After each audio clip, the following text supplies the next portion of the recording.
My dear friends, this is your Dr. Pannir Selvam. This video is going to deal with the process of presidential election in India. ஏன்னா வந்து Ramnath சிங்குடைய period முடிகிற ஸ்டேஜில் இருக்குது. அதனால people have announced for the next presidential election. அதை பற்றி ஒரு ஒரு கிளிம்சஸ் அது எப்படி நடக்கிறது, என்னென்ன முறைகள் இருக்கிறது அப்படிங்கிறத இந்த வீடியோவில் ஷேர் பண்ணலாம் அப்படின்னு நினைக்கிறேன். ஸோ இந்த பிரசிடென்ட் எலெக்ஷனில் யார் வந்து ஓட்டிங் ரைட் இருக்கிறவங்க அப்படின்னா, தட் இஸ் லோக்சபாவில் இருக்கக்கூடிய எம்பிஸ். அவங்க எத்தனை பேர் இருக்காங்க? 543 நம்பர்ஸ். ராஜ்யசபா எம்பிஸ் வந்து 233. அதே போல் ஸ்டேட் வைஸாக வந்து எம்எல்ஏஸ் ஒரு 4033 பீப்புள். அப்போ டோட்டலாக வந்து ஓட்டிங் ரைட்ஸ் உள்ளவங்க வந்து 4809. அவங்க தான் வந்து ஓட்டு போடுறதுக்கான நபர்களாக கருதப்படுகிறார்கள். அதோடு மட்டும் இன்னும் இல்லை, இன்னொன்று வந்து ஒரு எம்பி வந்து ஓட்டின் மதிப்பு எடுக்கையில் அந்த மாநிலத்தினுடைய மற்றும் யூனியன் பிரதேசத்தில் உள்ள தேர்ந்தெடுக்கப்பட்ட எம்எல்ஏக்களுடைய எண்ணிக்கை அடிப்படையில் தீர்மானிக்கிறார்கள். இப்போ வந்து இப்போ காஷ்மீரில் பார்த்தீங்கன்னா சட்டசபை இல்லாதனால ஒரு எம்பியுடைய ஓட்டின் மதிப்பு வந்து 708 700 குறைக்கப்பட்டிருக்கிறது. ஸ்டேட் வைஸா ஒவ்வொரு ஸ்டேட்லையும் எந்த மாதிரியான இந்த ரேங்கிங் மட்டும் இல்லை, நம்பர்ஸ் எடுக்கிறாங்க. ஓட்டினுடைய மதிப்பு வந்து measure in terms of number. அந்த நம்பர்களை எப்படி வந்து அவர் நிர்ணயிக்கிறார்கள் அப்படிங்கிறது நெக்ஸ்ட் வீடியோவில் பார்ப்போம். இதில் வந்து just listen to general instructions என்னென்னலாம் எப்படி பண்ணுறாங்க அப்படின்னு சொல்லிட்டு. The president election இந்தியாவில் வந்து started in 1952. இப்போ நம்ம பார்க்க போகிற எலெக்ஷன் வந்து 16th presidential election. இதனுடைய ப்ரீ ஹிஸ்டரியை பார்த்தோம் அப்படின்னா, ஒரு ஃபர்ஸ்ட் 5 times வந்து வெற்றிக்கு எந்த விதமான வாய்ப்பு இல்லாதவர்கள் கூட போட்டிக்கிட்டாங்க. அதுக்கு வந்து ஒரு எம்பியோ எம்எல்ஏவோ ஒரு ஃபார்வர்ட் பண்ணால் போதும், ஒரு முன்மொழிந்து நிபந்தனை இருந்து கொடுத்தார் அப்படின்னாலே போதும். அப்போ வந்து இந்த மாதிரி நிறைய வெற்றி வாய்ப்பு இல்லாதவங்கள நிறைய உள்ள போட்டு அதற்கான செலவுகளும் நேரங்களும் அதிகமாக இருக்கிறதுனால அப்புறம் என்ன பண்ணாங்கன்னா, ஒரு 10 எம்பிஸ் எம்எல்ஏக்கள் அதை முன்மொழிய வேண்டும் அப்படின்னு ஆரம்பிச்சாங்க. அதுக்கு வந்து ஒரு 10 எம்பி எம்எல்ஏ அதில் கொடுத்த ஒரு முன்மொழியவர் வேற, வழிமொழியவர் வேற, அப்படி 2 விதமாக ஒரு 20 பேர் கொடுக்கலாம் அப்படின்னு சொல்லி ஒரு 10 பேர் வந்து முன்மொழிகிறது, 10 பேர் வழிமொழிகிறது.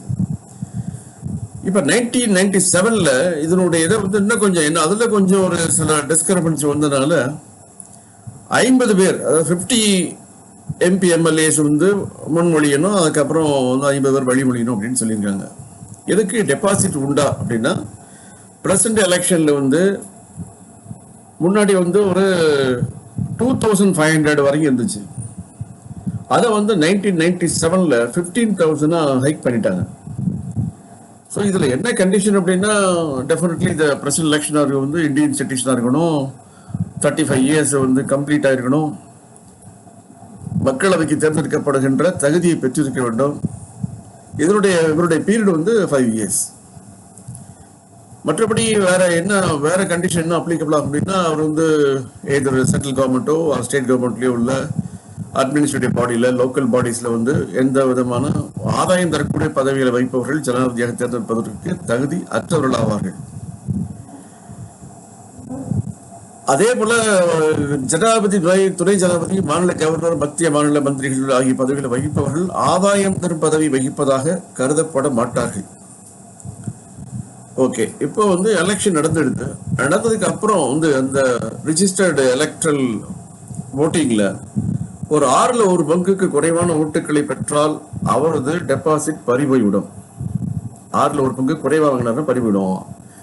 அதற்கு மேல் ஓட்டு வாங்கினால் டெபாசிட் திருப்பி தரப்படும். இது வந்து அமௌண்ட் ரீஃபண்ட் ஆகுது. ஒரு வேட்பாளரோ அல்லது அவர் சார்பில் 4 வேட்பு மனுக்களுக்கு மேல் தாக்கல் செய்யவும் கூடாது. இதெல்லாம் வந்து அவங்க வந்து கண்டிஷனாக போட்டிருக்காங்க. அதோடு மட்டும் இல்லை, எந்த எம்பி எம்எல்ஏவும் ஒரு வேட்பாளரின் வேட்பு மனுவிலுமே மட்டும் வந்து முன்மொழியணும், வழிமொழிய இருக்கணும். இப்போ 4 வேட்பு மனுக்கள் வருது அப்படின்னா அப்புறம் 80 பீப்புள் உள்ள வரணும். இதெல்லாம் வந்து கண்டிப்பான தகுதிகளாக கருதப்பட்டிருக்கிறது. இதில் வந்து இன்னொன்று ஒரு அழகானது என்னன்னா, இந்த தேர்தல் வந்து ஓட்டுச்சீட்டு அடிப்படையில் நடைபெற்றாலும் கூட ஓட்டுச்சீட்டில் ஓட்டை குறிப்பதற்கு விசேஷ பெண்ணை கொடுக்குறாங்க, தேர்தல் கமிஷன் வழங்கும். ஓட்டுச்சீட்டை கையில் கொடுத்தவுடன் அந்த பேனாவை தேர்தல் அதிகாரி கொடுப்பார். அந்த பேனாவை தவிர வேறு பேனாவால் ஓட்டை நீங்க போட்டீங்க அப்படின்னா அந்த ஓட்டு வந்து செல்லாத ஓட்டாக கருதப்படும் அப்படிங்கிற ஒரு முறையும் வச்சிருக்காங்க.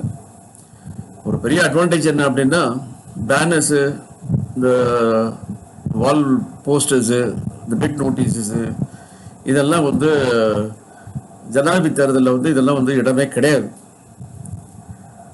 அதோட வந்து ஓட்டு பதிவின் போது சுற்றுச்சூழலுக்கு உகந்த பொருட்களை பயன்படுத்துமாறும் பிளாஸ்டிக்கை தவிர்க்குமாறும் இப்போ வந்து லேட்டஸ்டா கொடுத்துருக்காங்க. அடுத்த வீடியோவில் என்ன பார்க்க போறோம் அப்படின்னா, ஒவ்வொரு ஸ்டேட் வைஸாகவும் இப்போ யூபி வந்து ஒரு பாப்புலேஷன்ஸ் ரொம்ப thickly populated, and Tamil Nadu, Assam, Meghalaya ஒவ்வொன்றையும் ஒரு மாதிரி இருக்குது.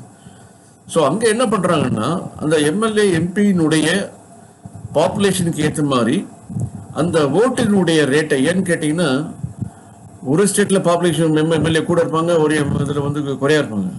ஸோ அப்போ வந்து இது வந்து ஒரு ரிலேட்டிவ் ஃபிகராக வராது, இது ஒரு ஒன்லி அப்சல்யூட் ஃபிகராக ஆகிடும். அப்போ ரிலேட்டிவ் ஃபிகர் வர்றதுக்காக என்ன பண்ணுறாங்கன்னா, அந்த கான்ஸ்டியூஷனில் அந்த பாப்புலேஷனுடைய எம்எல்ஏஸ், அதனுடைய டோட்டல் நம்பர் ஆஃப் பாப்புலேஷன்ஸ் அதை வச்சு அதுக்கு வந்து ஆவரேஜ் நம்பர் யூனிட் எடுக்கிறாங்க. அந்த யூனிட் தான் ஒவ்வொரு ஸ்டேட்டுக்கும். அப்போ ஓவராலாக வந்து அந்த எம்எல்ஏ எம்பி ஓட்டு போட்டார் மட்டும் கிடையாது. ஏன்னு கேட்டீங்கன்னா, ஒரு ஸ்டேட்ல அதிகமான எம்எல்ஏ எம்பி இருந்து அதிகமாக ஓட்டு போட்டாங்க அப்படின்னா அது ஒரு மிஸ்லீடிங்கா இருக்கும். ஸோ அது அக்யூரேட்டா வேணும் அப்படின்னா அதை வந்து இன் டேர்ம்ஸ் ஆஃப் ரிலேட்டிவ் டேட்டாவோட பண்றதுக்காக அதை வந்து measure in terms of average, அந்த மீன் பாப்புலேஷன் எடுத்திருக்காங்க. அந்த மீன் பாப்புலேஷன் வந்து ஒரு ஓட்டினுடைய ரைட்டுக்கு இவ்வளவு நம்பர் அப்படின்னு பிரிச்சு அந்த டோட்டல் நம்பரை வச்சு தான் வந்து this candidate has been overpassing or successful president in the election அப்படிங்கிறத அனௌன்ஸ் பண்றாங்க. ஸோ எப்படி அந்த நம்பரை ஃபிக்ஸ் பண்றாங்க, எப்படி அந்த நம்பரை கொடுக்குறாங்க அப்படிங்கிறத we will listen in the next video. Till then, goodbye. Let us meet with the next video. Thank you very much.